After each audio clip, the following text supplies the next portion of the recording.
tukapokea neno lako asubuhi ya leo. Kwa jina la Yesu tunaomba na kuamini, sema amen. Umebarikiwa sana, sote vitu vya mbele. Tunamshukuru Mungu tena kwa kutupatia wewe tena siku nyingine. Katika jina la Yesu tunalitukuza jina la Bwana. Kufikia hapo, Yesu ni Bwana. Amen. Basi tanipa nafasi niweze kumaliza ujumbe ambao tumekuwa nao kwa kipindi kirefu. Katika jina la Yesu tulisema wiki ijayo tutakuwa na nafasi nzuri ya kuweza kuomba kwa sababu ya kumaliza vizuri. Bwana Yesu asifiwe. Ili tukaweze kumaliza vizuri, ningelipenda leo kugusa kiasi, tuende ndani kidogo kuhusu ukweli. Tukaweze kustick pale John chapter 8 verses number 32. Yesu akasema, then you will know the truth and the truth will set you free. Bwana Yesu asifiwe. Tunaongea kuhusu ukweli, na pia katika ujumbe wetu tumeweza kuona ya kwamba cha msingi tunachohitaji ni kujua ukweli. Tunahitaji kujua ukweli katika maisha yetu, kwa sababu wanakaojua ukweli, Biblia inasema ya kwamba then the truth will set you. Ukweli itakuweka.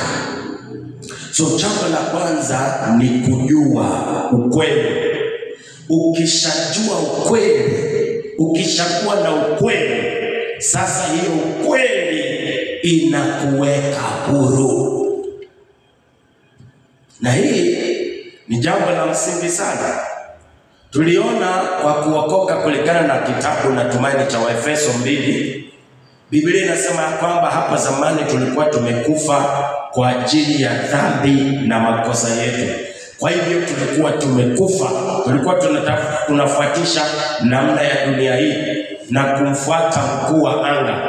Hiyo ndio tulikuwako. Lakini Mungu kwa rehema zake na neema zake, tulipokuwa tungali tumekufa, Bwana Yesu asifiwe, akatufufua pamoja na Kristo. So kumaanisha kwamba hatukufanya chochote, maana tulikuwa tumekufa kwa ajili ya dhambi na makosa. Na tulisema mtu ambaye amekufa hakuna kitu anaweza akafanya. Kenye kilimsababisha Yesu afanye vitu kwa ajili yetu, kenye kilisababisha Yesu apigwe kwa ajili yetu, asulubishwe kwa ajili yetu, ateswe kwa ajili yetu, ni kwa sababu hatungeliweza kuteswa, hatungeliweza kusulubishwa, hatungeliweza kufanywa chochote, kwa maana tulikuwa tumekufa na maiti haiwezi kukuwa punished. Sasa ndiyo sababu ilimsababisha Mungu akamtoa Yesu, ni kwa sababu hakukuwa na uwezo ya kutupunish kwa ajili ya makosa yetu, maana tulikuwa tumekufa. Na mtu ambaye amekufa hawezi akajiokoa na hawezi akajisaidia. Sasa maandiko nasema akatufufua, ama tulifufuliwa pamoja na Kristo. Bwana Yesu asifiwe. So sisi tulikuwa tunaendelea na maisha yetu. Kazi ambayo tuliweza kufanya ni kuliamini neno la Kristo. Na kumbuka pia katika kuliamini neno la Kristo, Roho wa Mungu ndiye pia aliyetushawishi. Maana unajua Roho wa Mungu anafanya kazi mpaka kwa wenye dhambi.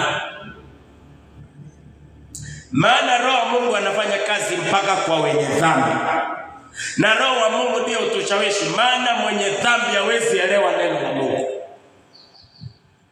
Si tunakubaliana hivi? Lazima uwe na Roho wa Mungu ili uweze kuelewa neno la Mungu. Hakuna vile naweza enda hubiria mlete, niende nihubirie watu hawajawahi kanyaga kanisa, wajui mambo ya Mungu. Niwahubirie watu ambao hawana Roho wa Mungu na wanielewe kile nimewaambia, hawawezi.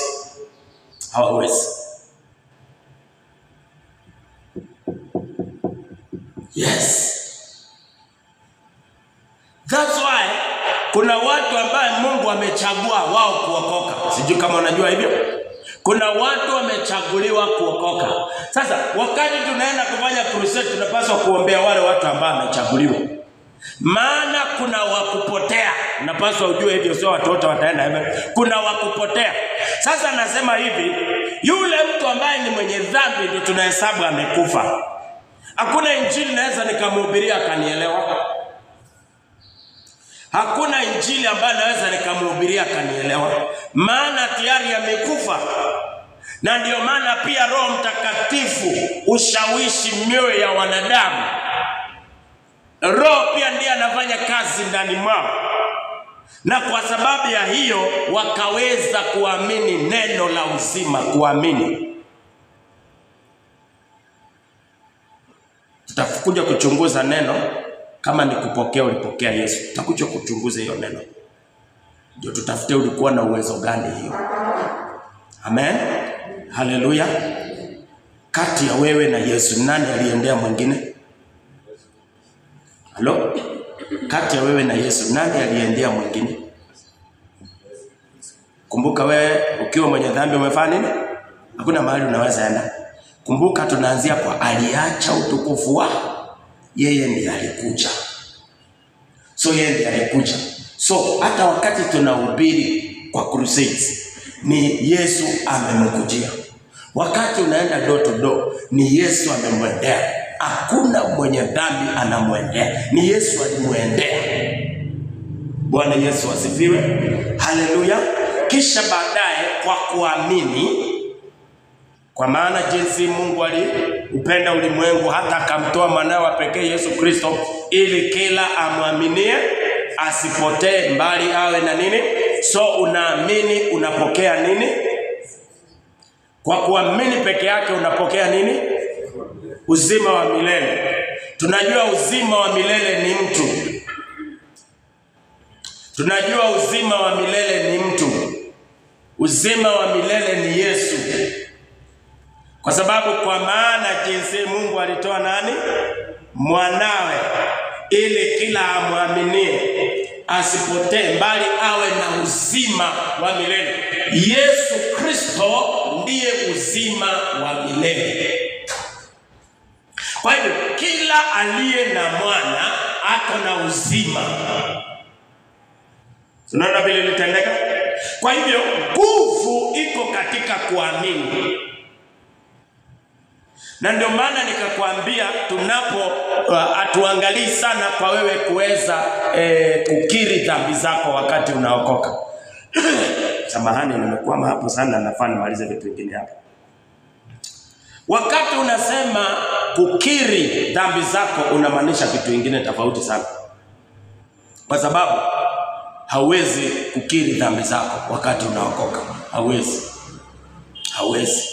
Ni kweli? Ni kweli? Huwa unakiri wewe ni mwenye dhambi. Sijui kama unaelewa hiyo vitu mbili. Kuna tofauti ya kukiri dhambi na kukiri mimi ni mwenye dhambi. Tunaenda na gani? Nakiri dhambi zangu. Nakiri dhambi zangu? No. Nakiri ya kwamba mimi ni mwenye. Kwa sababu miaka 50 haujaokoka ulikuwa unaandikaga dhambi zako wapi? Kuna kitabu uko naye? Sasa miaka 50 nikianza kukuongoza hapa ukiri dhambi zako, utamaliza saa ngapi? Tutamaliza siku baba kuna mtu niligonga kofi nakiri dhambi za kugonga mtu, nakiri dhambi. Unajua hiyo ndio inamaanisha kukiri. So hatukiri dhambi zetu, tunakiri sisi ni wenye dhambi. Tosha.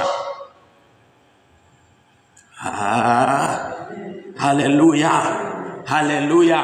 Tunakiri ya kwamba sisi ni wenye dhambi. Bwana Yesu asifiwe. Basi kwa hiyo njia tunapokea nini? Uzima wa milele. Na uzima wa milele ni Yesu ndiye uzima wa milele. Kila aliye na mwana anao uzima wa milele. Si tumefika mpaka hapo? Sasa tunasema tumefanya nini? Tumeokoka. Tumefanya nini? Tumeokoka. Sasa tunakuja kwa Yohana, tunakaa chini, tunafunzwa nini? Ukweli. Tunafunzwa nini? Ukweli. Tukifunzwa ukweli, tunafanya nini? Tunajua ukweli. Ukishajua ukweli, sasa hiyo ukweli ambayo umejua inaanza kukuweka huru. Lakini kumbuka mwanzo ukweli aliingia kwako kwa njia gani? Kwa njia ya kuamini. Mwanzo ukweli alikuja kwa njia gani? Kwa njia ya kuamini. Na kwa njia ya kuamini aliingia akiwa na jina gani? Uzima wa milele. Tunaona vile kweli aliingia ndani mwetu. Aliingia kwa njia ya kumwamini Kristo. Na kwa njia ya kumwamini nikapata uzima wa milele ambao ni Kristo. Bwana asifiwe. So kweli iko ndani mwangu, iliingia kwa njia ya uzima. Sawa sawa. Kisha nahitaji kukaa chini nifunzwe kuhusu hiyo ukweli ambayo iko ndani yangu, niweze kuijua, niweze kumjua. Sasa kwa kufunzwa unafahamu nini? Kweli. Kwa kufunzwa unamjua. Kwa kumwamini akaingia. Kwa kufunzwa aliyeingia, sasa unaanza kumjua.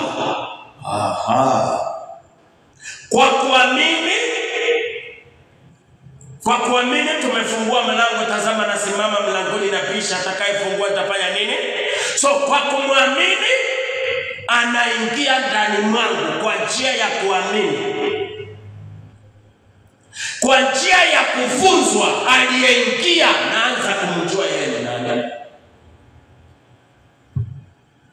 Haleluya.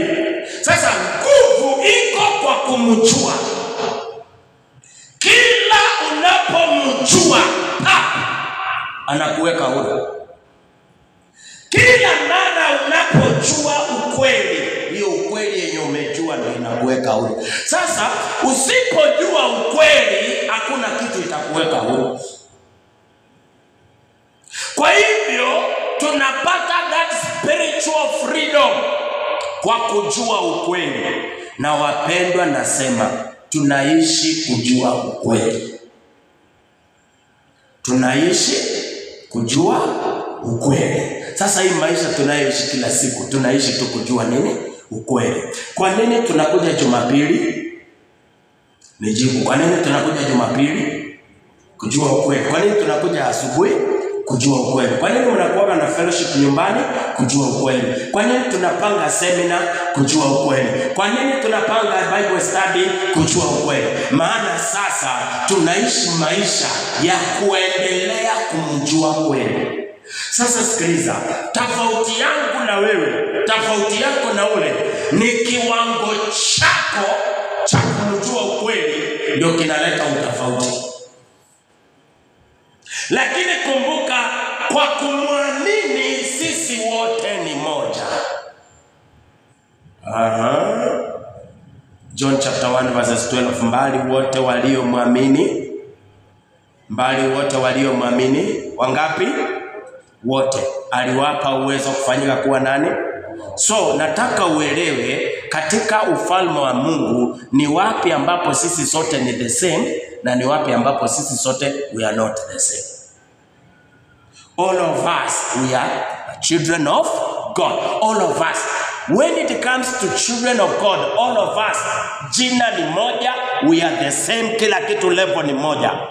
Jina, wakati ni mwana wa Mungu, pastor ahubiri, nani asimame, mtu asimame, sote we are the same. Jina moja kubwa ya kutuita sisi wote ni kama jina believers, haina cheo mkubwa ama mdogo. Number 2, watoto ama wana wa Mungu, haina kubwa, haina ndogo. Sisi wote.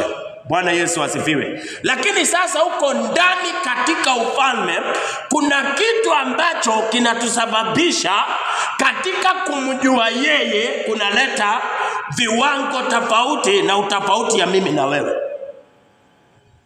Katika kumjua sasa inalingana umemjua kiasi gani. that's your level. Umemjua kiasi gani, hiyo ndio kiwango umefika. Maana sikiliza, kwa kingdom unaoperate kulingana na level ambayo unamjua. Nasikia sasa nimesema point mzuri. Mwaka ikiisha sasa. Nasikia sasa nimesema point tangu nianze kuhubiri mwaka mzima. Unaomba kulingana na kiwango chenye unamjua. Na unaomba vile capacity na uzito ya maombi yako ni level ya wewe kumjua. Nguvu ya maombi yuko kwa masaa mengi. Nguvu ya maombi yuko kwa masaa mengi. Lakini kuomba masaa mengi ni tabia nzuri. Kuomba masaa mengi ni tabia nzuri. Nguvu ya maombi yuko kwa kushout. Lakini si vibaya kwa kushout, ni vizuri ushout. Nguvu ya maombi iko kwa kiwango cha wewe kumjua Kristo. Sasa level ambayo umefika ya kumjua Kristo, hiyo ndiyo nguvu ya maombi yako. Hiyo ndio inaleta change. Vile unaomba, hautaomba zaidi ya vile unamjua. Vile unaomba, hautaomba zaidi ya vile unamjua. Kwa hivyo vile unatoa sadaka, unajua unakuwa controlled na level ambayo unamjua Yesu kutoa kwako. Unajua kiwango chako ambacho umemjua Yesu ndio kina control maisha yako ya Ukristo. Hello. Sasa ukae ukijua kenye kina control maisha yako ni kiwango cha wewe kumjua Yesu. So pigana umjue zaidi. Kumjua zaidi peke yake umebadilisha kila kitu kwa maisha yako. Inasonga to the next level. Hauwezi ongezeka kwa kumjua na maombi yako ikose kuongezeka. Haiongezeki kwa masaa, inaongezeka kwa jinsi unavyoomba. Kumbuka tukija kwa maombi hatuangalii masaa, tunaangalia jinsi unavyoomba, inajalisha. Halo.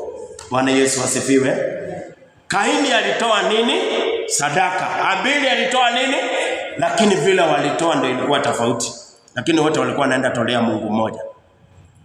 Lakini vile huyo alichagua kutoa na vile ule alitoa, kutoa kwao ndio kulijalisha. So vile unapofanya vitu ndio inajalisha. Kenye unafanya isikusumbue.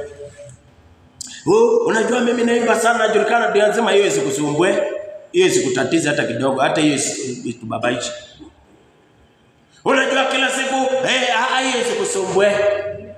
Kufanya haijalishi. Vile unafanya ndio tunaangalia hapa. Wanaimba, lakini ende ukae chini usikilize vile wanaimba, utatofautisha vitu mingi sana. Ni ukweli ama ni uongo? Enda chukua hizo zinaitwa gospel music. Nilikwambia enda chukua uweke chini. Utazitenganisha na nyingi sana.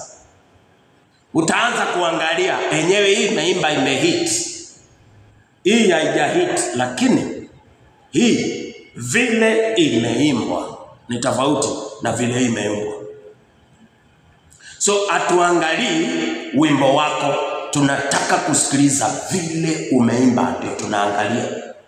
Kumaanisha kwa kingdom vile unavyofanya vitu ndio inajalisha, sio vitu unavyovifanya. Vile unafanya vitu ndio inajalisha. Vitu unavyovifanya haijalishi. Vile unaoperate kwa kingdom inajalisha. Lakini kuoperate kwa kingdom hakuna mtu inatisha. Because anybody can operate in the kingdom. Anybody yako na ruhusa na freedom ya kuoperate. Now what matters ni vile unaoperate. Ndio kama za kumwambia vile unafanya vitu inajalisha. Vile unafanya, sio kufanya vitu. Vile unafanya, sio kuomba. Vile unaomba, vile unaomba. Maana hapo ndipo tunaangalia. Hiyo ndio inabadilisha vitu yako. Na sasa inamaanisha ya kwamba vile umefanya mwaka huu haupasi kufanya mwaka ujao, kwa sababu vile unaendelea kukua katika kumjua Kristo ndivyo vitu unavyovifanya unaendelea kukua kwa jinsi unavyovifanya. Nasikia hiyo ni point nzuri. Kwa hivyo ukitaka mabadiliko ya maombi yako, ukitaka mabadiliko ya huduma yako, ya ualimu, ya nini, kuwa katika kumjua Kristo. Simple. Wachana vitu vingine yote. Wachana vitu vingine yote. If you want to grow kwa kumjua Kristo, then let me tell you, hiyo trailer inafuata trend. Ukikuwa tupa mara moja, maombi inasonga, kila kitu inasongezwa juu. Kila kitu kimoja tu, wachana kwenda kupigana kwa maombi ukue. Wachana kwa uta waste time huko kote. Wachana hiyo yote. Enda tu kuwa katika kumjua Kristo peke yake. Hiyo imemaliza kila kitu. Kukua katika kumjua Kristo ikukua, tumeona kila kitu inafanya nini? Vile unafanya vitu inafanya nini? Inakuwa. Maana hiyo ndio sasa inatupatia tofauti. Katika kumjua Kristo ndiko kunaleta tofauti ya jinsi ninavyofanya vitu na ya jinsi ninavyoishi. Ndio kunakuwa tofauti ya wewe na huyo mwingine. Hiyo tu ndio inatofautisha. So wakati unasema sisi sote ni sawa, elewa unasema kwa msingi upi. Elewa ni line gani unakanyaga. Kwa kuamini sote tuko sawa. Haleluya. Sote tuko na Kristo, but level ya kumjua kunakuwa na tofauti. So akasema, and the truth will set you free. So ni nini inakuweka huru? Ni ile ukweli ambao umejua juu ya Yesu. Sasa inamaanisha nini? Usipojua ukweli hakuna huru. Usipojua kweli hakuna huru. Maana anayekuweka huru ni ukweli ambayo umefanya nini? Umejua. So tumeona ya kwamba Yesu ndiye ukweli. John chapter 14 verses number 1. John chapter 14.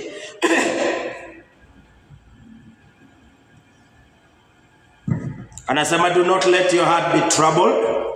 Trust in God. Wow, hii nayo inaleta somo ingine. Haya, kama tutamaliza tutasonga ukijana. Do not let your hearts be troubled. Trust in God. Trust also in me. In my Father's house are many rooms. If it were not so, I would have told you. I am going there to prepare a place for you.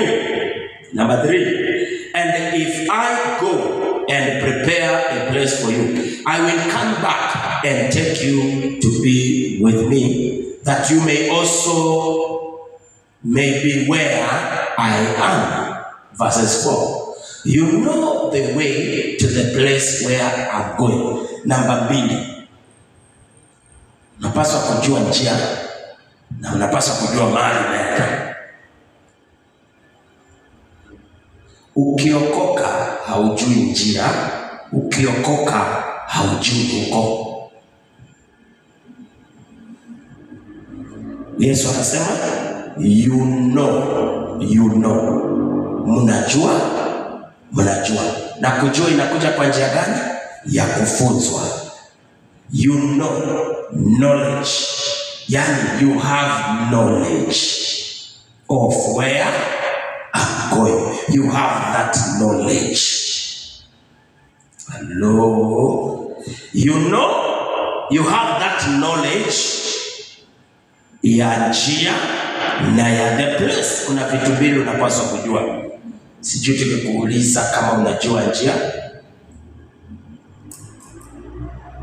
Hatujauliza kama unajua jina ya njia. Hatujakuuliza kama unajua jina ya njia. Kuna tofauti ya kujua jina ya njia na kujua njia.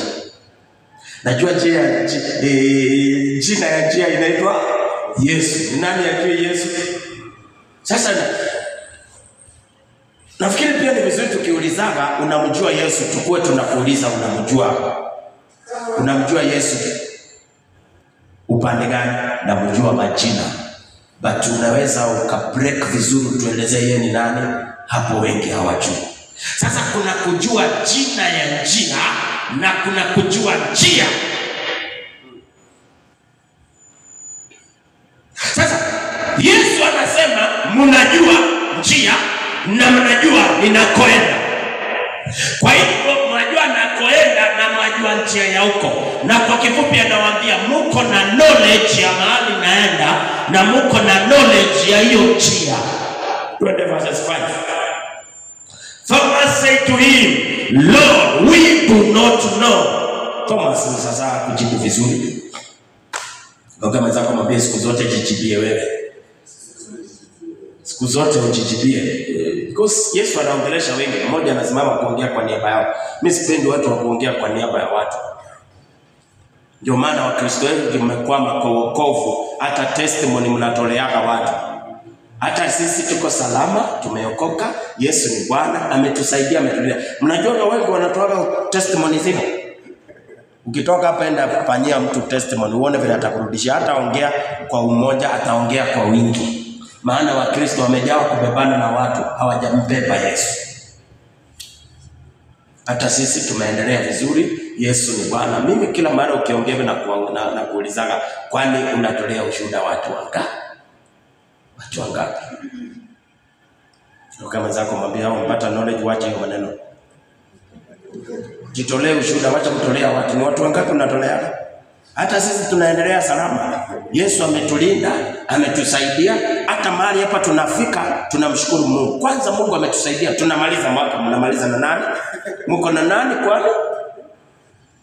Ndio kama zako mwambie acha kutolea watu ushuhuda ambao tujui ni akina nani.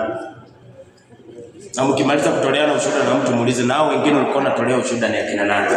Tomaso anasimama anasema Lord, we. Hapana, angesema I. Maana unajua Tomaso alikuwa na mashida. Si mnaelewa? So kuanzia mwanzo Tomaso alikuwa na shida. Sasa hapa anatolea ushuhuda mpaka kina Petero. Anatolea ushuhuda watu wengine. Akasema we don't know where you are going, number 1. So how can we know the way? Cha kwanza hatujui unakoenda. Basi kama hatujui unakoenda, hata njia ya huko nataka kuniambia tajua kule. Na sasa hiyo ni nani anaongea na wao? Ni njia inaongea na wao. Sasa hiyo ni nani anaongea na wao? Tomaso anajibu nani? Tomaso ni nani ana-reply kwa nani? Kwa njia. Na Tomaso anaambia njia, hatujui njia. That's why kukua na Yesu sio kumjua Yesu. That's why kuokoka zamani umekaa kanisani sio kumjua Yesu. Kuna tofauti ya kukua na Yesu na kumjua Yesu. Tukiokoka tunakuwa na Yesu. Tukifundishwa tunamjua Yesu. Tukiokoka tunakuwa na nani? Na Yesu. Tukifundishwa tunamjua Yesu. Tukiokoka tunakuwa na njia. Tukifundishwa tunajua njia. That's why watu wakiambiwa Yesu anakuja Nakuru, watu wote wanaenda Nakuru. Ni kwa sababu hawajui. That's why watu wanajitokeza wanajiita Yesu na watu wanampata. Ni kwa sababu hawajui. Tomaso akasema hatujui unakoenda. Na mtu asipojua unakoenda, hata njia ya huko hajui. Na Tomaso ameokoka, amejazwa na Roho, na pia anasema anaenda. Lakini sasa njia ya kwenda huko hajui na hata huko hajui. Tumejaa na matomaso kanisani. Mnaenda mbinguni? Wanaenda mbinguni. Inaendwa aje? Hawajui. It is a challenge. It is a challenge kwa church. Maana kuomba sio kujua huko. Kukata ndimi sio kujua huko. Nataka nibize ni Tomaso wangapi tuko na wao kanisani? Wako na njia, wako na nini? Lakini hawajui. wanakoenda hata hawajui. Acha niwaambie nini changamoto kwa kanisa. Hii ni changamoto. Lakini njia za kupata miujiza na vitu hizi zingine zote watu wanazijua. Hebu tusome. So kuna vitu viwili Tomaso amesema ambazo Yesu alisema. Yesu alisema wanajua na koenda na mnajua njia. Tomaso anamwambia that knowledge hatuna. Lakini kumbuka Tomaso anamwamini Yesu. Na shida ya kwanza tunachukua hapa, Tomaso anaongea na njia na hajui kama hiyo ndio njia. Haya, tuendelee kidogo tena. Maandiko yanasema Jesus answered, I am the way. Tomaso, mimi ndio njia Bwana. So tunaona tangu Tomaso aokoke hakuwahi jua, sasa ameanza kufundishwa. Yesu sasa anamwambia Tomaso kwa darasa, mimi ndimi njia. So Tomaso alijua njia kwa njia gani? Kwa kufunzwa. Na Yesu sasa anamwambia mimi ndimi njia, I am the way and the truth and the life. Hiyo si maombi, hiyo ni somo. Sasa wanaanza kufunzwa, na natumai kuanzia siku hiyo Tomaso akajua, alijua kwa njia ya kufunzwa. Wapendwa, ninawaomba tumjue Yesu kwa njia ya kufunzwa. Nasema tumjue Yesu kwa njia ya kufunzwa. Yesu akasema no one comes to the Father except through me. If you really knew me, you will know my Father as well. That means kama mnijui hata baba yangu hamjui. Yesu anawaambia Mungu alinijua mimi, hata huyo baba mngemjua. Kwa hivyo anawaambia usiponijua basi haumjui baba yangu. Kwa sababu mngemjua hata na huyo baba yangu. From now on you do not know him and have seen him. Philip said, Lord, show us the Father. Sasa tumetokana na njia. Sasa tunageuka Yesu, kuna kitu umeongezea kwa somo lako. Umeongezea baba. Na unasema tungelikuwa tunakujua tungelimjua hata na baba. Sasa tena hebu tuonyeshe hii baba tena. Halo, angalia hiyo class.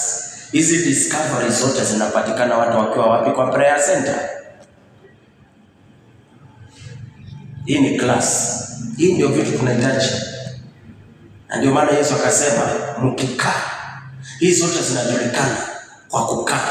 Haya ndio unapata maswali yanachipuka kwa kile ambacho hawajui. Maana kuna somo linaendelea hapa ni mpya kabisa. Sasa ndio wanauliza maswali. Hapana. Tuonyeshe huyo baba. Wapendwa, katika mafundisho na katika Bible study ndio unaweza uliza maswali na ndio unaweza kujibiwa, na hapo ndio utadiscover vitu mpya zenye ujumbe. Hizo mpya ndio zitasababisha uulize maswali. Simamtu prophesy man of God. Can I prophesy? Prophesy man of God. Wachana na hizo mavitu hapa. Hiyo tu ndio imejaa. Hiyo ndio maswali na majibu iko. Can I prophesy? Do I know you? Have we ever talked? Have we ever met? Can I prophesy for you? Are you ready for prophecy? Nonsense.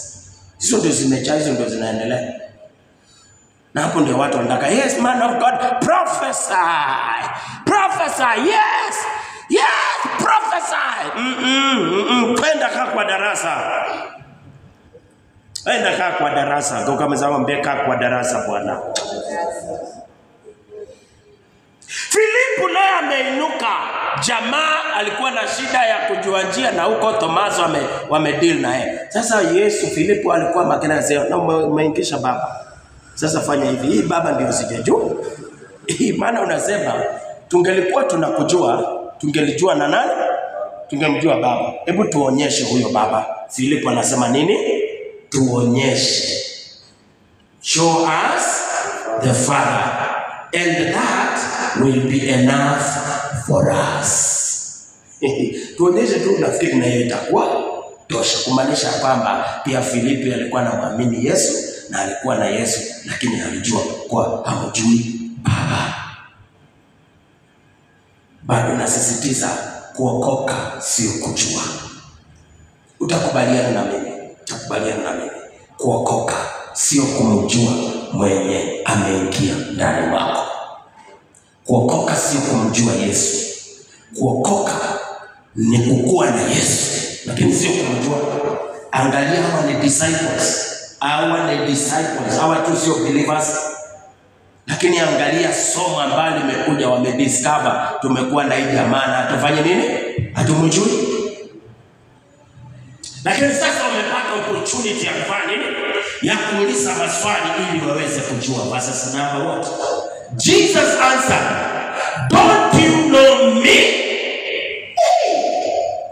Kukua na Yesu sio kumjua Yesu. Kukua na Yesu, turudie, kukua na Yesu sio kumjua Yesu. Tunamjua Yesu kwa kufunzwa. Kukua na Yesu. Angalia swali ambalo Petero ambalo Yesu anamjibu. Anamwambia Filipo, kwani haunijui? Filipo aliuliza aje? Tuonyeshe hapa, hiyo tu imetosha. Kwa hivyo Filipo alikuwa hajui pia njia ya kwenda kwa Baba ndiyo Baba pia. Filipo alikuwa hajui njia ya kwenda kwa Baba ndiyo Baba. Filipo alikuwa hajui anayeongea na sisi ni Baba. Kuokoka sio kumjua. Tunamjua kwa kufunzwa. Sikia vile Yesu anamwambia Filipo, kwani haunijui? Filipo, haunijui. Haya. Then verse what? No one comes. Verses 9. Okay. Jesus answered, "Don't you know me, Philip, even after I have been among you such a long time?" Ndio kama sasa kumwambia kuokoka zamani ni mzuri, lakini kuokoka zamani hakukupatia certificates. Maana asifiwe, nimeokoka, Yesu ni Bwana. Unajua Yesu aliniokoa nikiwa mtoto mdogo. So unatuambia tufanye nini? Unatuambia tufanye nini? Wewe kuokoka ukiwa mtoto mdogo, hizo ni faida zako. Asante, at least ulitoka ulimwengu mapema. Faida ya kuokoka mapema, ulitoka ulimwengu. Faida ya kuokoka mapema, ulitoka ulimwengu mapema. Basi usikuja hapa kututajia hapa uliokoka ukiwa mtoto mdogo.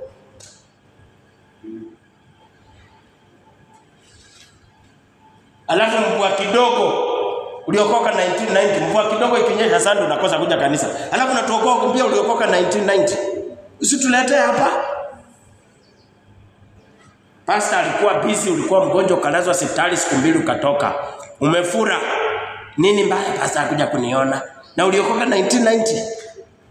Na uliokoka 1990. Kuokoka mapema sio kujua. Kuokoka mapema ni msaada yako ya kutoka nje mapema. Na ukichokozwa kidogo tu ukuje kanisa, uliokoka 1990. Wewe kuokoka yako ya mapema enda naye huko, weka kwa mfuko, hata usiwahi tuambie. Maana tuambie uzuri ya wewe kuokoka mapema. Na mtu akikusengenya dakika 2 hata hiyo kanisa nimewacha. Hata hiyo kanisa nimeacha. Na uliokoka mapema. Kuokoka mapema ni kukua na Yesu, lakini sio kumjua. Napenda vile Yesu anajibu. Yesu akamwambiaje Filipo? Hallelujah. Even after I have been among you such a long time. Kukua na Yesu kwa kipindi kirefu sio kumjua. Yesu anamwambia Filipo, yani hiyo muda yote tulimekaa na wewe na unijui. Ndio maana nilikuambia tukiongea kuhusu urafiki, ni vizuri ujue marafiki zako. Maana unaweza kuwa na rafiki na umekaa naye miaka mingi na humjui. Kitu cha kwanza, mtu mpya akiingia kwa maisha yako, anza kumstudy mara moja. Anza kumstudy mara moja. Utake kumjua yeye nani. Maana wengi baada ya kuachilia bomu akakulipua ndio unaanza kujua yeye nani. Maana Yesu anasema Filipo, tumekaa na wewe hiyo muda yote. Hiyo muda yote Filipo, yani mpaka wa leo. Yaani mpaka wa leo hujanijua? Wapendwa, kukua na Yesu sio kumjua Yesu. Na kukaa kanisa miaka mingi hakukupatii nguvu ya kumjua. Sikia vile maswali watu wanauliza, sikia vile Yesu anawajibu. Ambia Filipo, umekaa na mimi mpaka wa leo hujanijua. Anyone who has seen me has seen the Father. Ni nani anajua? Kwa hivyo Yesu anaanza kumfunza Filipo, mimi ndio Baba. Ukiniona umeona Baba, ukinijua unamjua Baba.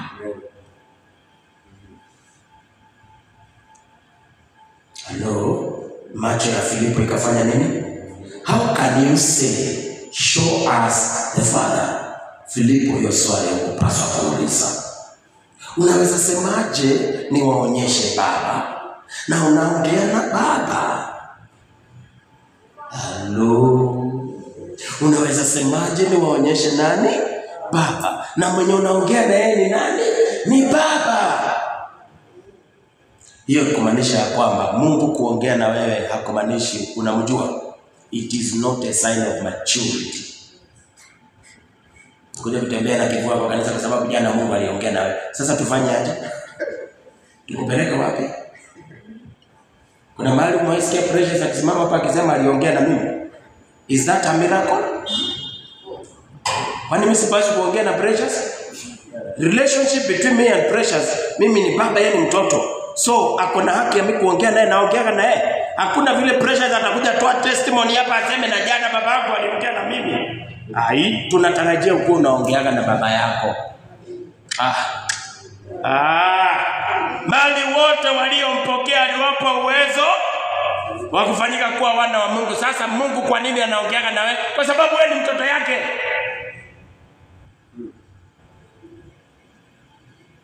Sasa unakuja kututolea ushuhuda ya kwamba jana Mungu aliongea na wewe. Hiyo inatuonyesha sign ya kwamba haumjui, na tena wewe ni mtoto mdogo tena sana. Unakuja kutuambia babako aliongea na wewe.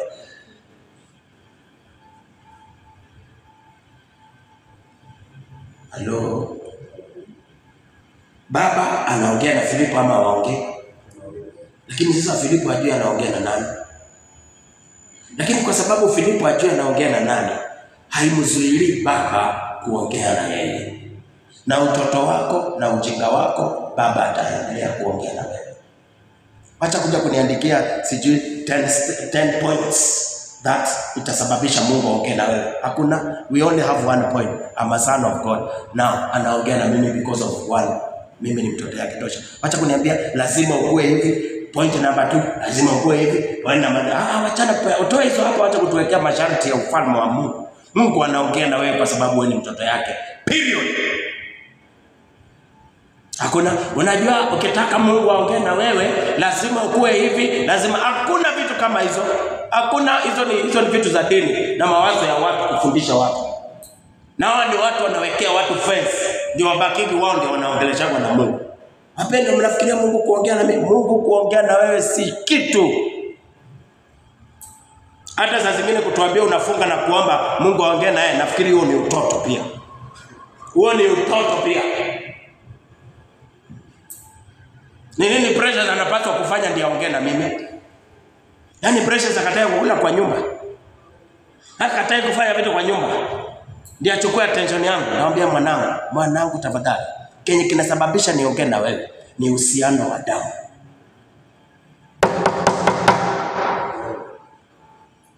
Sijui kama kuna ujinga tunatoa ndani yako.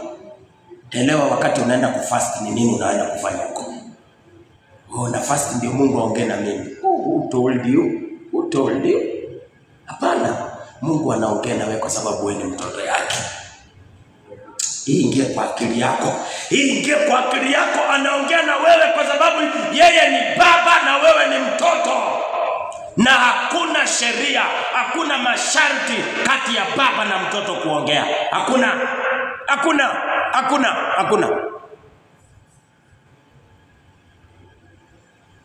Shida tunaweza kuwa nayo ni wewe haujui sauti ya baba yako.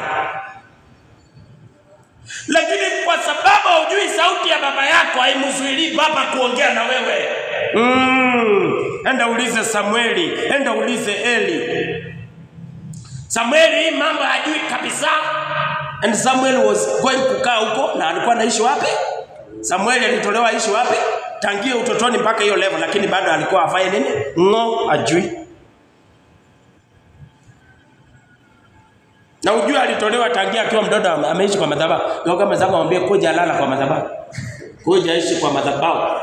Jenga nyumba hata ukae church. Hiyo itakupea tikiti ya kujua. Yaani still kijana alitolewa kwa nyumba ya Mungu, lakini Mungu akiitana anaenda kwa the wrong direction.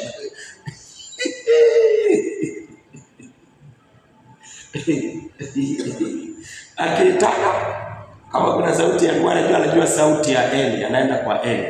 But Eli alikuwa anajua sauti hiyo ni ya Mungu. Sikiliza, kuna uwezekano hujui sauti ya Mungu. Hiyo haizuilii azidi ongea na wewe. Sasa ni upande yako, work hard, ujue sauti ya Mungu. Fanya bidii uelewe na uifahamu sauti ya nani? Ya Mungu. Lakini kwa wewe kutokuijua haitamzuilia. Samueli aliitwa mara ngapi? Wapendwa, naona sasa tutaendelea wiki ijayo. Maana bado niko na kasafari hapa. Na nasikia sasa kuna ujinga mwingi tunatoa. Sijui kama kuna mapepo ya ujinga tunatoa. Mungu alimuita Samueli mara ngapi? Mara 3. Na zote? Lakini ilibidi aende. Shida ya watoto wa siku hizi wakisikia sauti ya Mungu wanaignore bishop, wanaignore pastor.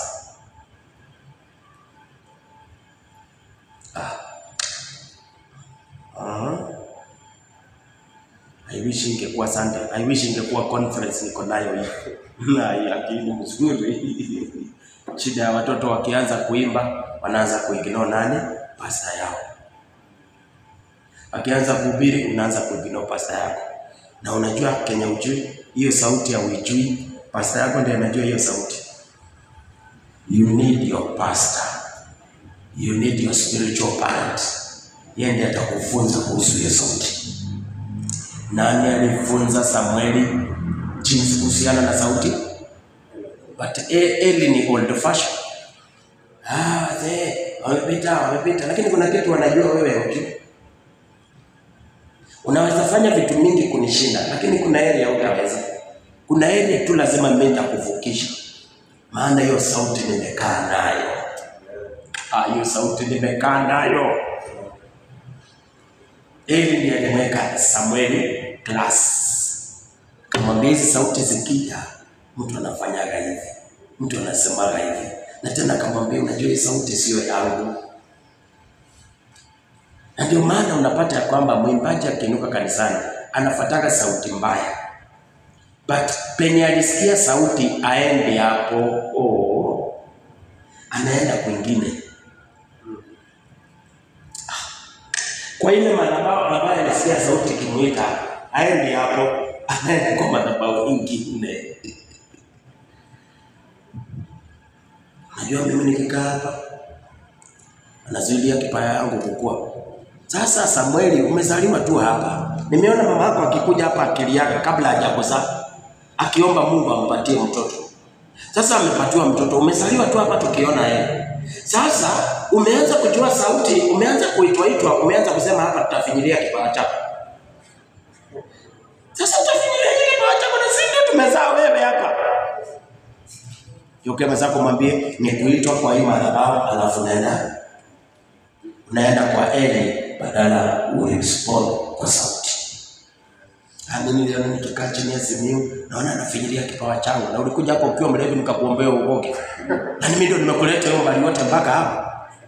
Sasa mimi naona sasa pastor fulani ameniambia nikija chachi yake nitasafu poa. Huko unaenda mahali sauti haikukuita. Okay, mzako mwambie mahali sauti inaitana usitoke hapo. Ama kwa kifupi, mahali ulisikilia sauti usitoke hapo. Mwenye anafanya kazi kwa hiyo madhabahu, enda uongee na yeye. Atakupanga. Ni Eli alimpeleka class Samuel. Alimpeleka class kuhusu sauti ni nani na jinsi ya kurespond siku zile hii sauti inakuja. That's why Samuel was very effective kwa maisha yake. Najua ni kwa nini? Class. Sema class. Vipawa vingi vinainuka, vinakosa nini? Class.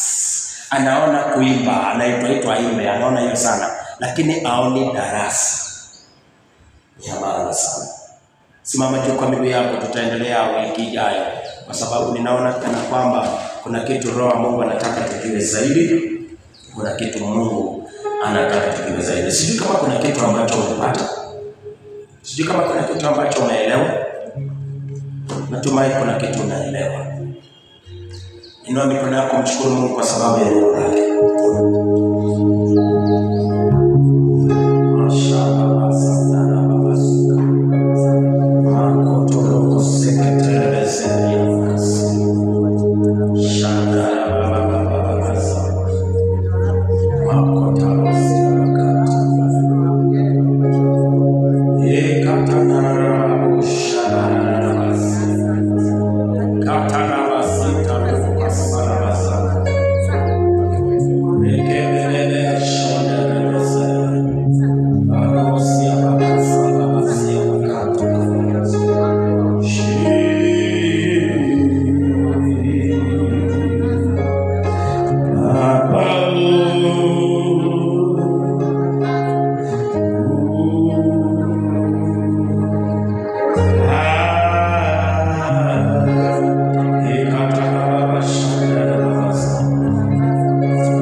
Nisema umebarikiwa sana mtazamaji wangu na msikilizaji wangu popote umetazama ukiwa. Narudisha shukrani nikisema asante kwa kunisikiliza. Natumai Mungu amenitumia kuweza kutoa mapepo ambayo inaitwa mapepo ya ujinga, ya kusababisha kuzidi kuwa mtoto.